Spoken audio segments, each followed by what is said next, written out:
अब हाइड्रोनेफ्रोसिस है, एक होता है माइल्ड हाइड्रोनेफ्रोसिस HDN, एक होता है माइल्ड टू मॉडरेट हाइड्रोनेफ्रोसिस, एक होता है सीवियर हाइड्रोनेफ्रोसिस। अब ये बात बड़ी टेक्निकल है, इसको बड़ा अंडरस्टैंड करना है। मैंने शुरू में बताया फिजिशियन चाहे किसी भी सिस्टम का हो, उसका हाईएस्ट मिशन क्या होता है? रेस्टोरेशन ऑफ द हेल्थ, मरीज की हेल्थ का ख्याल करना होता है। अब इसमें क्या हो रहा है कि माइल्ड है, आपकी 2-3 डोजेस गई, केस ठीक हो गया। इसका क्या सीन है कि मरीज ने 2-3 दिन परहेज भी की, साथ मेडिसिन खाई, ठीक हो गया। अब ये वाला केस कौन सा है? जिसमें किडनी बूट शेप हो चुका होता है। सीवियर हाइड्रोनेफ्रोसिस का मतलब कि गुर्दा पानी बन चुका होता है। अब यहां पे इमरजेंसी डेवलप हो गई है, so take the emergency action, patient को रेफर करें टू द हॉस्पिटल। और डॉक्टर क्या करे कि वो जो यूरेटर थी उस यूरेटर का बंदोबस्त करे, उसकी सर्जरी करे। नंबर 1, कोई डिफरेंट टेक्निक्स हैं, यहां पे कोई टाइम नहीं है मेडिसिन देने का, यहां पे मरीज का गुर्दा बचाने का टाइम है, अगर बच जाए तो, वरना चांसेस यहां पे 90% गुर्दा फर्क हो चुका होता है। और यहां पे फिर वो इन्फेक्शन और सपोरेशन, जब गुर्दे के अंदर कॉन्टिन्यूसली जब यूरिन बैक फ्लो हो रहा होगा, तो यूरिन के अंदर आपको पता है डिफरेंट वेस्ट प्रोडक्ट्स होती हैं, उसके अंदर केमिकल्स होते हैं, उसके अंदर बैक्टीरियाज होते हैं, बहुत सारी ऐसी चीजें जो हमारी बॉडी के लिए नुकसानदेह होती हैं, वो अगेन वापस गई होती हैं into the kidney. So kidney जो होता है वो इन्फ्लेम कर चुका होता है, ठीक है ना। सो यहां पे जो सर मेरे लिए है कुछ, अच्छा सर टाइम को कम करूँ, ओके सर, थैंक यू। यहां पे ये जो टाइम होता है इसको क्या करना है? इमरजेंसी डील करें। सो डॉक्टर के पास भेजें, to the surgeon, to the urologist, to the hospital, उसको फौरी तौर पे मैनेज करें, वो उसको ड्रिल करे, उसमें से डायरेक्ट उसको उठाए, वहां पे स्टेंट डाले, जो भी करे वो उसकी हेडेक, हमारी हेडेक नहीं है। हाँ, पीछे एक ही मिशन होगा कि अल्लाह करे उसका किडनी जो है वो बच जाए, वरना 90% यहां पे क्या होता है कि पेशेंट जो होता है वो ऑपरेशन से डर रहा होता है, डॉक्टर अपनी फीस के चक्कर में होता है, और वो क्योंकि पैसे आ रहे होते हैं, और ऊपर से मरीज भी कहता है जी कोई बात नहीं, 5,000-10,000 रुपये लग जाए, मुझे मेडिसिन दें, वो ऑपरेशन के हक में नहीं होता। और ये वाला डॉक्टर अगर कोई उसको ऑपरेशन का मशवरा दे, वो उसे डॉक्टर अच्छा नहीं लगता, क्योंकि वो ऑपरेशन का बोल रहा है, उसे वही अच्छा लगेगा जो उसको कहेगा कि जी नहीं दवाई ना ठीक हो जाएगा। सो this is the right time for the right decision. उसको हॉस्पिटलाइज करवाएं, उसको भेजें, फोर्स करें, देयर इज नो मेडिसिन, आप आएँ और इसकी वो निकलवाएं, ठीक है नहीं। तो हो सकता है कि वो उसमें से निकले और उसका यूरेटर चालू हो जाए, उसमें से जो वेस्ट प्रोडक्ट है पीछे से सारा वो यूरिन निकले, और अल्लाह करे उसका किडनी सेफ हो।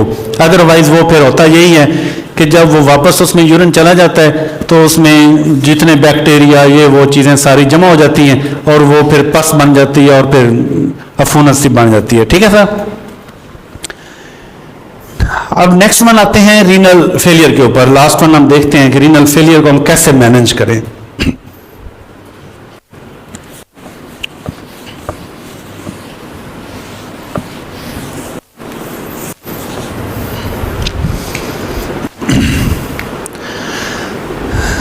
जैसे मैंने पहले अर्ज किया था कि रीनल फेलियर के अंदर जो टेस्ट मैंने पहले बता दिए हैं आप सबको कि urea, creatinine, uric acid, EGFR आपने टेस्ट लेना है।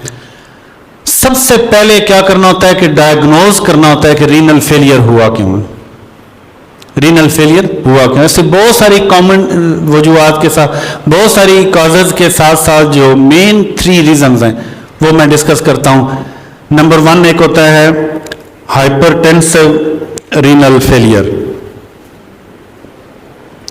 उसके बाद होता है डायबिटिक रीनल फेलियर, इसी तरह होता है ऑब्स्ट्रक्टिव रीनल फेलियर। सबसे पहले हम हाइपरटेंसिव अगर है पेशेंट और उसका रीनल फेलियर है उसको देखते हैं। ये मोस्ट कॉमन, बहुत सारी और वजूहात भी हैं, लेकिन जो मोस्टली कॉमन जो हमारे सोसाइटी के अंदर पेशेंट जो मिलते हैं वो हमें कौन से मिलते हैं? रीनल हाइपरटेंसिव रीनल फेलियर है। हाई ब्लड प्रेशर हुआ, हाई ब्लड प्रेशर कंट्रोल नहीं हो पा रहा या पेशेंट उसको क्या कहते हैं ध्यान नहीं दे रहा, सो नतीजतन क्या होता है, रीनल फेलियर में चला जाता है। सबसे पहले देखना चाहता क्यों है, ब्लड प्रेशर का क्या इफेक्ट होता है रीनल के ऊपर। सो मैंने पहले अर्ज की थी कि जब ब्लड प्रेशर बढ़ता है तो उसमें क्या होता है कि जो आर्टरीज होती हैं उनके अंदर और जो वेन उनके अंदर क्या होता है, तंगी आती है, आर्टियोस्क्लेरोसिस हो जाता है। सो सबसे पहले किडनी के अंदर जो ब्लड सप्लाई हो रही होती है उसमें क्या होता है, जो रास्ते होते हैं वो जैसे फर्ज करें ये एक रास्ता है और ये फिर कम साइज में होने शुरू हो जाते हैं, फिर ये मजीद कम होते जाते हैं। सो जितने नैरो होते जाते हैं उसमें क्या आती है, ब्लॉकेज आ जाती है। ब्लॉकेज कैसी चीज की आती है, जैसे ये एक आर्टरी है ना, इसमें ब्लॉकेज किस चीज की आती है, वेस्ट प्रोडक्ट की आती है, जो खारिज होनी थी और हो फिल्ट्रेशन के अंदर प्रॉब्लम आ रहा है और वो नहीं हो पा रही। सो उस ब्लॉकेज का सबसे पहले क्या करती है कि जो मोस्ट इनर लाइनिंग एरिया होता है वहां पे वो जो वेस्ट प्रोडक्ट होती हैं वो जमा होनी शुरू हो जाती हैं। सो वो फिर बढ़ती जाती हैं, जिसमें यूरिया है, यूरिक एसिड है, उसमें डिफरेंट और चीज़ें जो बॉडी से खारिज होनी होती हैं वो नहीं हो पा रही होती। सो नतीजतन क्या होता है कि ये रास्ता ब्लॉक होता जाता है। अब आप देखिएगा मेडिसिन का मोड ऑफ एक्शन, यहां की तीन मेडिसिन डिस्कस करूंगा।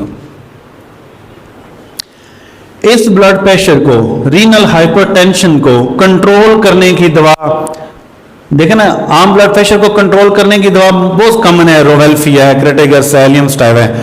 सो रीनल हाइपरटेंशन को कंट्रोल करने की दवा है एस्पेरिगस।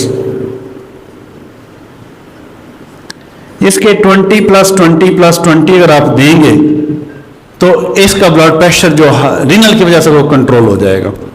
अब अगली बात यह है कि हमने सिर्फ कंट्रोल पे नहीं रहना, अब हमने आने ये डिपॉजिट्स हो चुके हैं। सो यहां पे सबसे पहले हमने क्या करना है, एंटीसाइकोटिक देनी है। वो आपकी मेडोनिनमेथुजा है, जो भी आपकी कल्केरिया कॉन्स्टिट्यूशनली मैंने पहले डिस्कस कर लिया है, आपने वो डोज देनी है और उसके बाद आपने एस्पेरिगस दे देना है। ये फौरी तौर पे मैनेज हो जाएगा। अब इसको ठीक कैसे करना है, ये जहां जहां पे डिपॉजिट्स जमा हो रहे हैं ना, यहां पे आर्निका 6C आ रही है।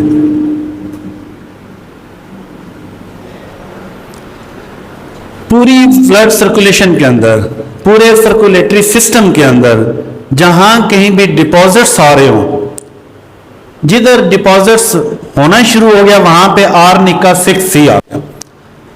आर्निका 6C क्या करती है, ये उस डिपॉजिट्स के बिहेवियर को खत्म कर देती है, उसको होने ही नहीं देती, उसको रुकने नहीं देती। जैसे फर्ज करें आप जाते हैं ना ट्रैफिक एरिया में, जैसे सिटी में गए, वहां पे एक वार्डन खड़ा होता है, वो आपको गाड़ी पार्क नहीं करने देता। ये arnica 6C basically is a warden of our circulatory system. बात समझे, ये एक वार्डन है, इसके हाथ में चालान होता है और कई मरतबा क्या है, ये अपने हाथ में पूरी पुलिस स्टेशन रखा होता है इसने।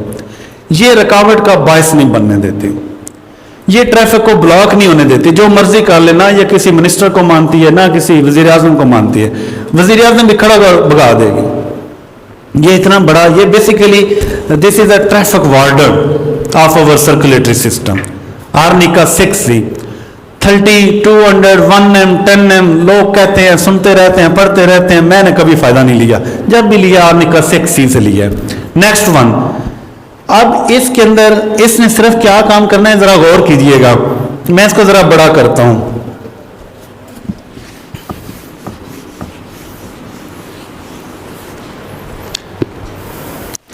मैं जरा इस आर्टरी को बड़ा करता हूं ताकि पीछे तक नजर आए। ये वाली जो डिपॉजिट्स हो रहे हैं, जो ट्रैफिक को ब्लॉक किए जा रहे हैं, ये वाले जो इस तरह करते करते करते मैंने बताया कि ये बंद करता है। आर्निका यहां तक काम करती है, इस इनर लाइनिंग तक काम करती है। इसका एरिया ऑफ एक्शन जो है वो इस के ऊपर है सिर्फ। देखे ना, आपने पार्किंग के अंदर गाड़ी खड़ी की हुई है, आपको वार्डन कुछ नहीं कहेगा। सारा दिन खड़ी किए रखें, सारी रात किए करें, आपको वार्डन कुछ नहीं कहेगा। अब आप पार्किंग लाइन से आए बाहर तो वो डंडा लेके पीछे खड़ा हो जाएगा। सो ये पार्किंग एरिया है, ये वाला एरिया पार्किंग एरिया नहीं है। सो आर्निका का मोड ऑफ एक्शन इस एरिया तक है, इससे आगे नहीं है। अब आप देखें कि due to high blood pressure हुआ क्या था कि नैरोनेस ऑफ द आर्टरीज हो गई थी, रीनल के अंदर नैरोनेस हो गई थी, उसका रास्ता तंग हो रहा था। तंग इस वजह से हो रहा था, पीछे जो फैक्टर था ना जो उसको तंग किए जा रहा था वो ये वाला है, वो उसकी जो एंडोथेलियम है वो वाली है। सो इसकी दवा है ऑरोमेट 6C, इसकी दवा ऑरोमेट 6C। सो आर्टियोस्क्लेरोसिस के अंदर ऑरोमेट 6C का बहुत इंपॉर्टेंट रोल है, और स्पेशली जहां पे आर्ट्रियोल्स खराब हो रही हों, जहां पे आर्टरीज जो हैं वो खराब हो रही हों, नैरो हो रही हों, वहां पे इसका काम है ऑरोमेट 6C का। So you have a great medicine for the renal hypertension, आप कभी दीजिएगा, और ये बहुत बड़ी रेमेडीज हैं जो परमानेंट ठीक कर देंगी। अच्छा, नंबर 3, अब आपने इस फिनोमेना को ठीक किया, आपने इसको ठीक किया, उसके बाद अब आपने सर्कुलेटरी सिस्टम को स्पीड अप करना है ताकि उसके अंदर एक नरिशमेंट आए। So ferrum met 6C is the nourish of the haemoglobin of the blood. Ferrum met 6C ये वो मेडिसिन है जो उस ब्लड को एक दफा से नरिश कर देगी, पूरे सर्कुलेटरी सिस्टम को नरिश करेगी। तीनों को अलग अलग कर देता हूं।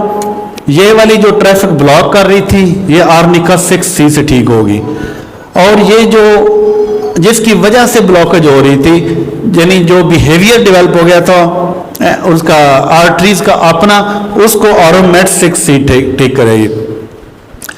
फिर जब उसकी सफाई होने के बाद फिर अब फेरमेट जो है वो उसकी कंसिस्टेंसी को मेंटेन रखेगी, ब्लड की कंसिस्टेंसी को मेंटेन रखेगी।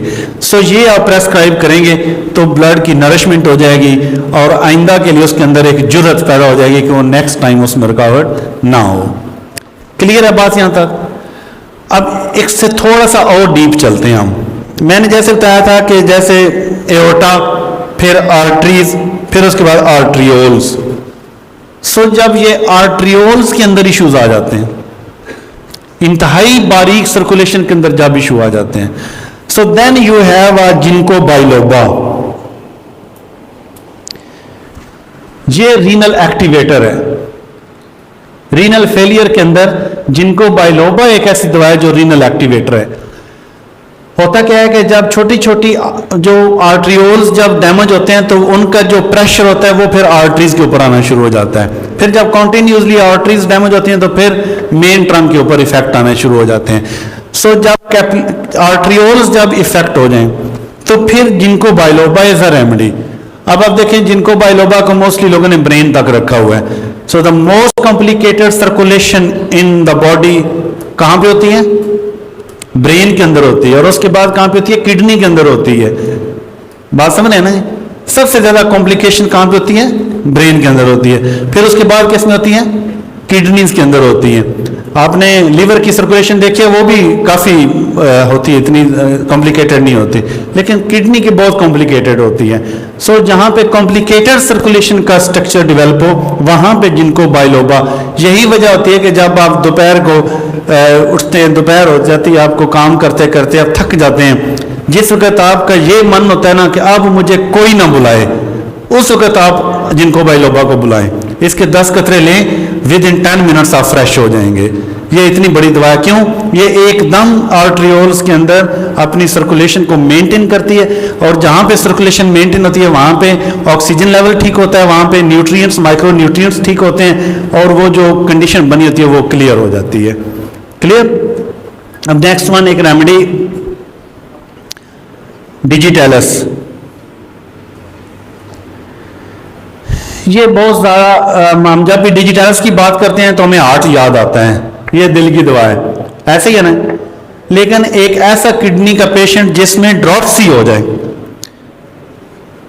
ये ड्रॉप्सिकल इफेक्ट्स जितने होते हैं ये किस में आते हैं? डिजिटैलिस में।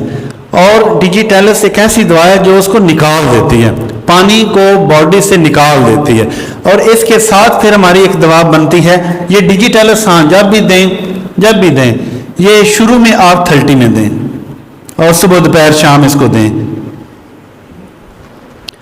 कुछ बुक्स ने इसका 6 में लिखा हुआ है, कुछ ने 4 में लिखा हुआ है। उसको जब भी आप देंगे पेशेंट एडवर्स करता है।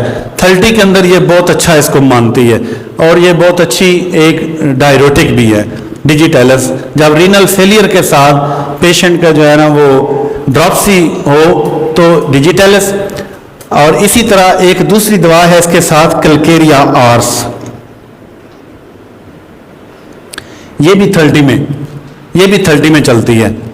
सो कैलकेरिया आर्स और डिजिटेलस ऐसी अद्वियात हैं जो ड्रॉप्सिकल कंडीशन में मरीज को सपोर्ट करती हैं और ड्रॉप्सी भी खत्म होती है। और कैलकेरिया आर्स की जब भी आप देखेंगे तो लोअर लिम्ब पे ड्रॉप्सी होगी, एडिमा लोअर लिम्ब पे होगा। और अपर लिम्ब के ऊपर अगर जर्नल अगर हो जाएगा तो उसको भी ये बहुत अच्छा सपोर्ट करती है क्योंकि आर्सेनिक अनासारका की दवा है। तो ये कैलकेरिया आर्स मीन केस में कैलकेरिया और आर्सेनिक दोनों का है ये। So calcarea ars and digitalis are the best remedies. एक और बड़ी दवा वेल नोन मेडिसिन है और नो डाउट इफेक्ट भी करती है और वो है एल सीरम।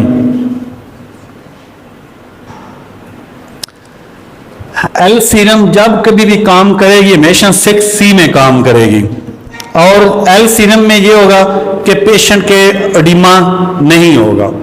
एल सीरम में एडिमा नहीं होता।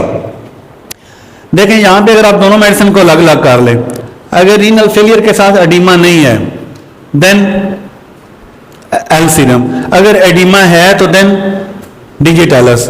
और एक और बात, अगर पेशेंट को यूरिन बहुत ज्यादा क्वांटिटी कम हो रही हो, यूरिन आ ना रहा हो, कई मतलब ऐसा होता है पेशेंट को एक होता है ओलिगो, एक होता है यूरिन इनोरिया होना, आ ही नहीं रहा, then you have a best remedy for this, that time is oxydendraon in 3x। ये बहुत बड़ा रोल प्ले करती है। और oxydendraon is the last 6 of homeopathic medicine, ठीक है ना। जहां पे एलोपैथिक में लास्ट 6 देते हैं वो एक और स्पायरोमाइड देते हैं। Basically this is the homoeopathic spiromide, oxydendron ऐसे निकालेगी पेशेंट को। और इसके साथ की दवा दूसरी जो है वो है लियाट्रस स्पाइकाटा।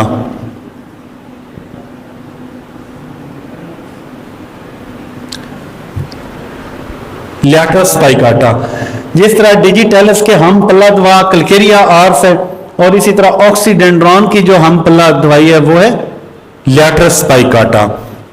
और इसी तरह अगर यहां पे पेशेंट की जो अनक्विंचेबल थ्रस्ट हो, समझ रहे हैं ना जी, एक ऐसी प्यास जो बुझ ना रही हो, यहां पे कौन सी दवाई होगी?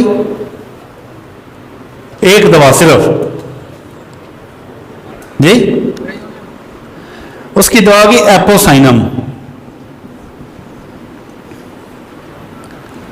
एपोसाइनम अनक्विंचेबल। अच्छा देखें जब भी थर्स्ट की बात आती है तो हम मोस्टली आर्सेनिक एल्बम देखते हैं, बट उसके अंदर क्या होता है स्मॉल क्वांटिटी होती है, एक बूंद लेता है छोड़ देता है, एक बूंद लेता है, एक दो बूंद लेता है।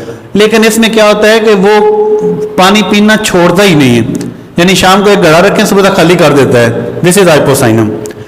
अच्छा नेक्स्ट वन जो एक रेमेडी है, आपने देखा होगा मैंने एक लफ्ज बोला था कि रीनल पेशेंट के अंदर हीमोग्लोबिन कम हो जाता है और वो due to the insufficiency of hormone, that was the erythropoietin, आपको बताया था मैंने।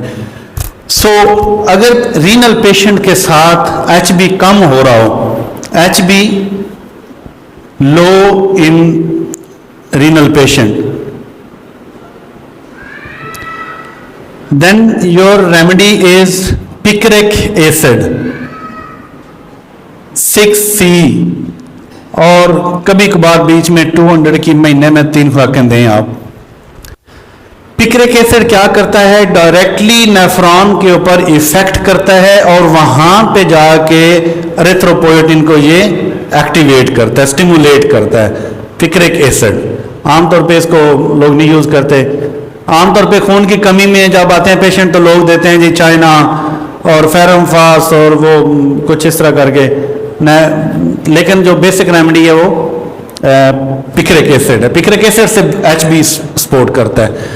अच्छा वहाँ पे वो जो इंजेक्शन लगा रहे होते हैं रीनल फेलियर वाले पेशेंट को, खून की कमी वाले इंजेक्शन लग रहे होते हैं, वहाँ पे आपकी पिक्रिक एसिड दवा अच्छा, नेक्स्ट वन एक रेमेडी आपको बताने लगा हूं, नेट्रम म्योर।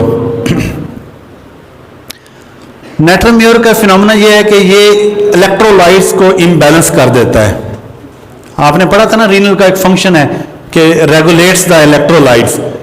सो इलेक्ट्रोलाइट्स को नॉर्मल करने में नेट्रम म्योर 30 का बहुत बड़ा हाथ है।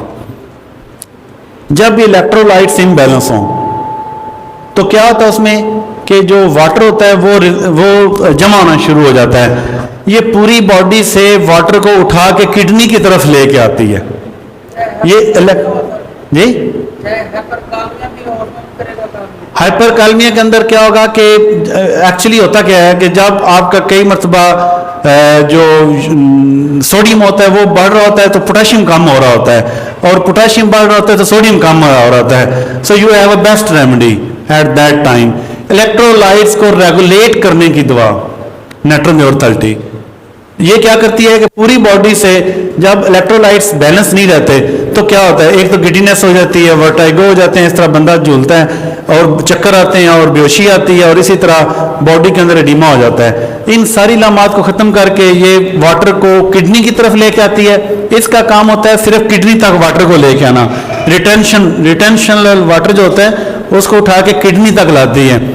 सो जो ही आप नेट्रम म्योर दें और पेशेंट की स्वेलिंग एडिमा कम हो जाए तो next remedy is natrum sulph. 6 में, ये 30 में, sorry, natrum sulph. Next one is natrum sulph 30। अब नेट्रम सल्फ क्या करती है कि उस रिटेन्ड वाटर को जो किडनी तक पहुंचे होते हैं वहां से उसको उठा के इनटू द ब्लैडर लेके आती है। बात समझ ना, बॉडी से उठा के लाना पानी का काम किसका है? नेट्रम म्योर का। कहां पे लेके आती है? किडनी की तरफ। और किडनी से उठा के ब्लैडर की तरफ लाने का काम किसका है? नेट्रम सल्फ का। क्लियर? अच्छा, एक और बात, ये सारी चीजें क्या थी? डिपॉजिट्स थी, डेपोजिशन हुई थी। आपने एंटीसाइकोटिक को नहीं भूलना, वो जो भी पेशेंट की कॉन्स्टिट्यूशनली बनती है वो देना है। अगर उसी यूरिन के अंदर पस भी आ रही है, ब्लड भी आ रहा है, तो फिर देखें अब आपका पेशेंट साइकोसिस से निकल के सिफिलिस में चला गया है। साइकोसिस से निकल के सिफिलिस में चला गया है। सो जब आपका पेशेंट सिफिलिस में जाए, सिफिलिस में होता क्या है? बेसिकली डिस्ट्रक्शन होती है। सोरा में क्या होता है? इन्फ्लेमेशन होती है। साइकोसिस में क्या होता है? डेपोजिशन होती है। और सिफिलिस में क्या होता है? डिस्ट्रक्शन होती है, तोड़ फोड़ होती है, तबाही होती है। So then you will prescribe the anti syphilitic medicine first. आपके पास बहुत सारी हैं, सिफिलिनियम है, मर्क्यूरस है, आर्सेनिक है, बहुत सारी मेडिसिन है आपके पास। So according to the constitution of the patient, देखे ना, सारा दिन पेशेंट ठीक रहे और रात को इमरजेंसी, जो मरीज रात को हॉस्पिटलाइज हों, जो मरीज आपको उठा के रात 2-3 बजे हॉस्पिटलाइज करवाने पड़े, ये सारे सिफिलाइटिक होते हैं, ये सारे सिफिलाइटिक होते हैं। सो वहां पे देखें, आप उसको सिफिलिनियम को देखें, फ्रॉम सनसेट टू सनराइज उसके सिम्टम एग्रीवेट करते हैं। अच्छा, सारा दिन खुश रहेगा। अच्छा, वकील क्या कहते हैं? सारा दिन काम करता है, रात को तकलीफ हो जाती है, उसने पता नहीं, रात ही हॉस्पिटल जाना पैंदा है। ठीक है ना? सो जितने वो वाले पेशेंट किस में आते हैं? सिफिलिनियम में आते हैं। अच्छा, सारी रात डट के सोते हैं, सारा दिन बेचैन रहते हैं, ये साइकोटिक होते हैं। और ये मेडोरिनम के होते हैं। और मेडोरिनम जब भी आप देखेंगे, ये फ्रॉम सनराइज टू सनसेट जो है वो बीमार रहते हैं। ठीक है ना? सो इसके बाद देखें, लास्ट वन मेडिसिन हम डिस्कस करते हैं। ऐसे पेशेंट जो रीनल पेशेंट हों और साथ जर्नल वीकनेस में आ चुके हों, जर्नल वीकनेस में आ चुके हों, उनकी फिर दवा जो है वो फास्फोरस है। उनकी दवा कौन सी है? फास्फोरस। अच्छा, एक और बात कि ये जो जितने पेशेंट जो नमक जो छिड़क छिड़क के खाते रहते हैं, इनकी दवा कौन सी होती है और इनकी इलामात कौन सी होती हैं? ऐसे मरीज जो नमकीन चीजों के ऊपर भी नमक छिड़क के खा रहे हो, लोग देखें ऐसे आपने, इन सब की दवा कौन सी होती है? Natrum more. कभी इसने काम किया है? नहीं किया। इसकी दवा फास्फोरस होती है। सो नमक के बेताशा इस्तेमाल के बाद जो असरात आते हैं, चाहे वो रीनल पे वो चाहे कहीं पे भी आए, उसकी दवा फास्फोरस है। सो फास्फोरस उस जर्नल वीकनेस को क्लियर करती है। Nitrum more basically craving for salt है, वो ख्वाहिश करता है कि मैं नमक वाली चीज़ें खाऊं, और कम ही लोग होंगे जो दुनिया में नमक ना खाना पसंद करते हो। नमक वाली चीज़ें दुनिया पसंद करती है, क्यों कि इसके टेस्ट बड्स जो होते हैं ना, वो टंग के ऊपर सबसे आगे की तरफ होते हैं। तो जो सबसे आगे होते हैं ना, वो सबसे ज़्यादा कंसिडर किए जाते हैं। सो हमारे जो ज़ुबान के ऊपर जो टेस्ट बड्स होते हैं ना, सो नमक के जो टिप ऑफ जो होता है ना, वहाँ पे होते हैं। जैसे आप जब भी नमक चखना हो तो आप हमेशा उसके ज़ुबान टच करते हैं तो पता चल जाता है, क्योंकि टेस्ट बड उसके सारे फ्रंट पे हैं। सो यहाँ पे एक नेक्स्ट वन रेमेडी, उसको जर्नल, उसको बॉडी को सेटल करने की दवा। हाँ, हाइपोक्सिया इसमें बड़ा होता है। रीनल पेशेंट के अंदर हाइपोक्सिया बहुत होता है, यानी जब सांस उखड़ रहा होता है। Then aspidosperma in 10 ml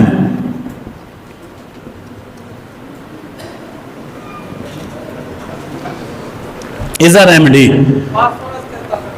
phosphorus 200 में दीजिएगा, ये बहुत गहरी मेडिसिन है, इसको 200 में दीजिएगा। अच्छा, एस्पिडोस्पर्मा 10 ml में आप देंगे। आप देखें पेशेंट रीनल का हो और हाइपोक्सियल हो रहा हो, 10 ml का एक ड्रॉप उसके जुबान पे गिराएं, अगले 10 सेकंड्स में देखें कि वो किस तरह उसकी जो है ना वो सांस रेस्टोर होता है। सो इसी तरह अगर इसके साथ वो फेंट हो रहा हो, इसी सिम्टम के साथ अगर पेशेंट फेंट हो रहा हो, बिल्कुल जैसे कलर वो अपना खराब कर रहा हो, बिल्कुल फेंट हो रहा हो, देन कार्बोवेज, और ये 1 ml की आप एक डोज देंगे तो पेशेंट बिल्कुल उठ के बैठ जाएगा। ये रीनल फेलियर के अंदर जब हाइपोक्सियल कंडीशन हो तो ये 2 मेडिसिन बड़ी इंपॉर्टेंट मेडिसिन है, और ये फौरी तौर पे उसको रेस्टोर करती हैं। क्लियर? सो अगर कंक्लूजली हम देखें तो दोबारा हम इसको रिव्यू कर लेते हैं एक दफ़ा। किडनी बेसिकली बॉडी के अंदर 2 होते हैं, और एक राइट और एक लेफ्ट, जिनका काम क्या होता है? Filtration of blood. Different mechanism के साथ साथ जो मेन एक्टिविटी है फिल्ट्रेशन ऑफ ब्लड, और इसी तरह रेगुलेशन ऑफ द इलेक्ट्रोलाइट्स हैं, होम्योस्टेसिस को मेंटेन करना, ये डिफरेंट इसके फंक्शंस हैं। और इसी तरह हमें क्या इसके लिए करना चाहिए? हाइड्रेटेड रहना चाहिए, अपनी खुराक, और जैसे मैंने इनटेक के अंदर पहले बताया कि हर वो चीज़ जो कंसंट्रेटेड फॉर्म में हो, जो आर्टिफिशियल हो, उससे अवॉइड करना चाहिए। और अपना जो प्लेन वाटर है, the best water in the world for kidney is plain water. कोई दुनिया का अच्छा पानी और नहीं हो सकता इसके अलावा, जो आसानी से 92% पार्ट है हमारे ब्लड का फिल्टर होता है। सो अपनी डाइट और अपनी जर्नल वॉक और वेट और हाइट को मेंटेन रखने के साथ साथ ब्लड प्रेशर और शुगर को, हाँ नंबर लास्ट वन शुगर की बात आई है, डायबिटिक नेफ्रोपैथी रह गया था लास्ट वन हमारा। सो डायबिटिक नेफ्रोपैथी के अंदर हमारी जो बेस्ट वन मेडिसिन इज एलॉक्सिनम।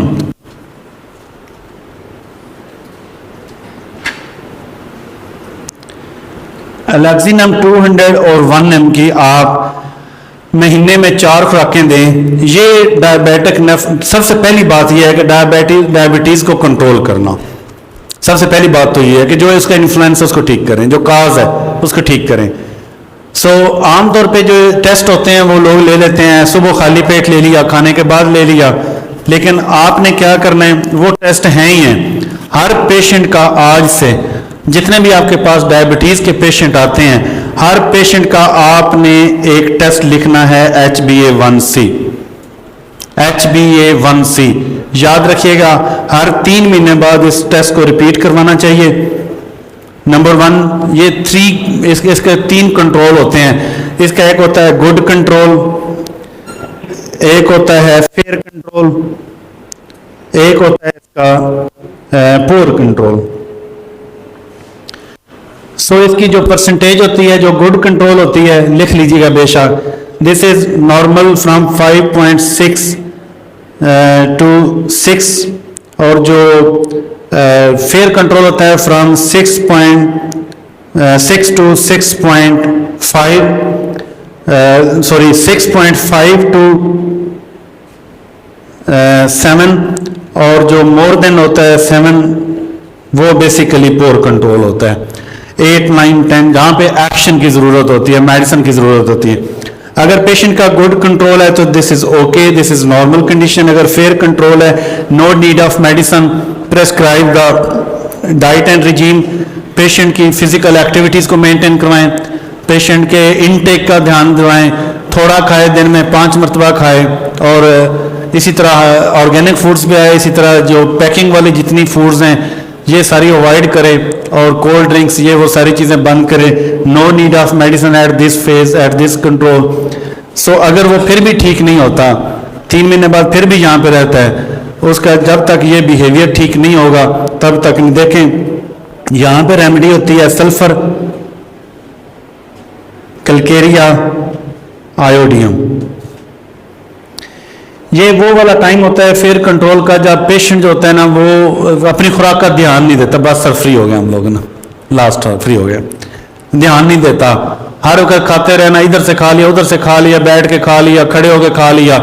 तो ये वो वाला टाइम होता है। इन 3 मेडिसिन के अंदर उनको देखें, और जब भी आप दें ये 200 की आप इनमें दे सकते हैं। और इसका जो सबसे इम्पोर्टेंट फ़ायदा होता है कि ये जो एकदम लोगों को भूख लगती है ना, अनकंट्रोल्ड भूख किसी वक्त भी लग जाती है, वो सल्फर के होते हैं। और कैलकेरिया कार्ब के क्या होते हैं, लेजी होते हैं और भूखे रहते हैं, कम खाते हैं लेकिन लेजी रहते हैं।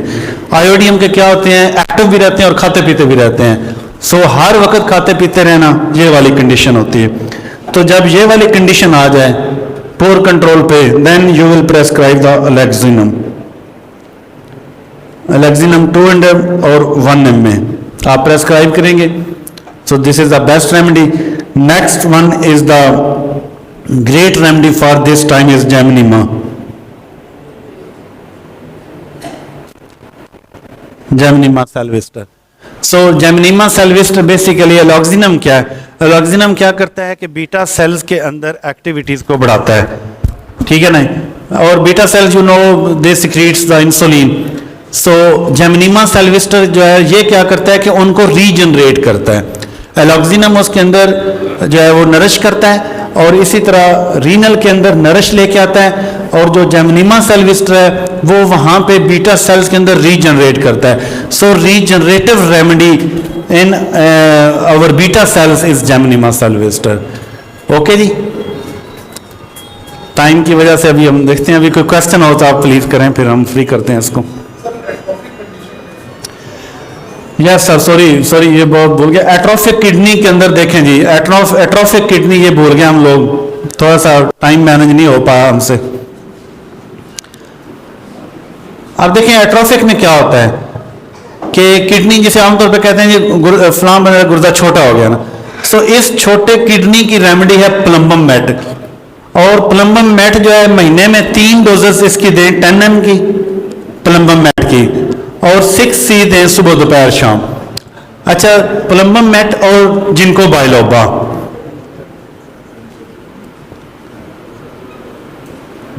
जिनको बाइलोबा, ये प्लम्बम मेट 6C जो है ना, ये एट्रोफिक किडनी को ठीक करती है। उसके अंदर उसके जितने नेफ्रॉन्स होते हैं बाकी को ये सेव करती है। लेकिन इसकी इंटरकरेंट एक 10 ml की महीने में 3 खुराकें, 2 खुराकें, 3 खुराकें ये देनी होती हैं, ठीक है ना। सो एट्रोफिक किडनी की बहुत सारी मेडिसिन लोग एपस मेलिफिका भी लिखते हैं, कोई नहीं फायदा देती। So best one remedy is plumbum met. और ये इसकी पोटेंसी का ये 3201 में कोई काम शाम नहीं करती, ये मैंने देखा है इसको ना। ये जब भी देंगे आप कॉन्टिन्यू 6C में देंगे, और बाकी 10 ml की आप महीने में 1-2 डोजेस दे के आप उसको एक्टिवेट करेंगे। और जिनको बाइलोबा साहब पहले मैंने बताया कि वो माइक्रो सर्कुलेशन उसके अंदर ठीक करेगी। कोई क्वेश्चन हो प्लीज जी। ठंडा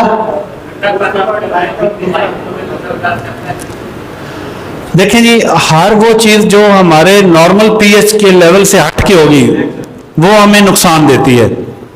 हमारा नॉर्मल जितना हमारा बॉडी का टेम्परेचर नॉर्मल कितना है 37 सेंटीग्रेड। इससे ऊपर या नीचे जो चीज भी आप लेंगे इस टेम्परेचर से कम या वो ज्यादा, वो क्या करती है हमारी बॉडी के अंदर नॉर्मल फिजियोलॉजी को चेंज करती है। ये नहीं लेना चाहिए। नहीं समझ आई सर? मतलब हमारे मैदे के लिए भी इंतहाई गर्म रोटी खाना मना किया गया है, इंतहाई ठंडा पानी पीना मना क्यों किया गया? कि ये होम्योस्टेसिस मेंटेन नहीं रहता, ठीक है ना। हमारा बॉडी टेम्परेचर के मुताबिक जब आप चीज लेंगे तो वो हमारे लिए, हमारी फिजियोलॉजी के अंदर काम करेगी, या जो मेटाबॉलिक रिएक्शंस होते हैं वो नॉर्मल फिजियोलॉजी पे होंगे। क्लियर? और कोई सवाल जी? सवाल जरूर करें, मुझे पता है टाइम बहुत हो गया है, सवाल करने चाहिए। अच्छा, सवाल ना करने के दो ही मतलब होते हैं। पहला बड़ा मतलब ये होता है कि कुछ समझ नहीं आई ना, हैं जी।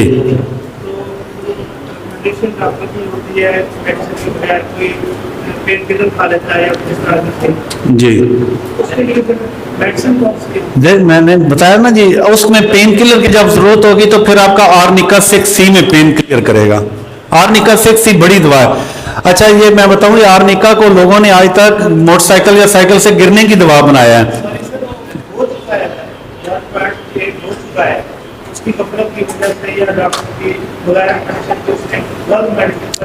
जो अच्छा मेडिसिन की वजह से, यस यस यस, उसकी जो दवा है वो है नक्सवामिका।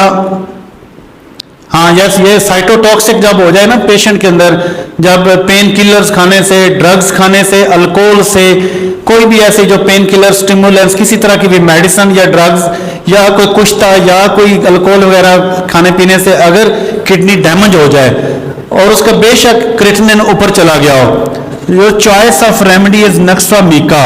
अब अगली बात यह है कि मदर टंचर का एक कतरा 1 कप पानी में, ये आप उसको दें 1 हफ्ता। अगर क्रिएटिनिन 3 से नीचे है तो बिल्कुल नॉर्मल हो जाएगा। अच्छा, क्रिएटिनिन नक्सवामिका मदर टंचर का 1 कतरा 1 कप पानी में, इसको आधे कप में भी नहीं लेना, इसके 2 कतरे भी नहीं लेने, ये हमेशा याद रखिए। ये उस साइटोटॉक्सिक एक्टिविटीज को क्लियर कर देगी, चाहे वो किसी ड्रग्स की वजह से हो, चाहे वो किसी वजह से भी हो। अच्छा, एक और बात, लीवर के अंदर भी अगर लीवर सेल भी डैमेज हो रहे हैं इन 2-3 वजूहात पे, तो उसकी भी दवा फिर जो है nux vomica mother tincture 1 drop in 1 cup of water है। क्लियर?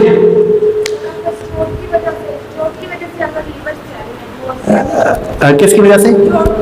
चोट की वजह से। तो वो मैंने पहले अर्ज किया ना कि चोट की दवा आर्निक है। जी जी सर। चोट जो है ना, चोटों की दवा आर्निक है। अब चोटें 2 तरह की होती हैं, एक्सटर्नल भी होती है, इंटरनल भी होती है। जैसे सिंपली मैं आपको बताऊं जल्दी जरा कि हाई ब्लड प्रेशर हुआ, हाई ब्लड प्रेशर से क्या होता है? सीवीए होता है, सेरिब्रोवास्कुलर एक्सीडेंट हुआ। अब एक्सीडेंट की दवा फिर आर्निक है। सो जो सीवी होता है तो फॉलेज हो जाता है, राइट या लेफ्ट हो जाता है, ऐसे ही है ना। अगर राइट हेमिस्फीयर में आपका हुआ सीवी है तो लेफ्ट हेमिप्लेजिया हुआ, लेफ्ट भी हुआ तो राइट हुआ। सो अगेन आपके जो आर्निका है वो इसकी अपना हाई ब्लड प्रेशर और उसकी फॉलेज की दवा फिर आर्निक है।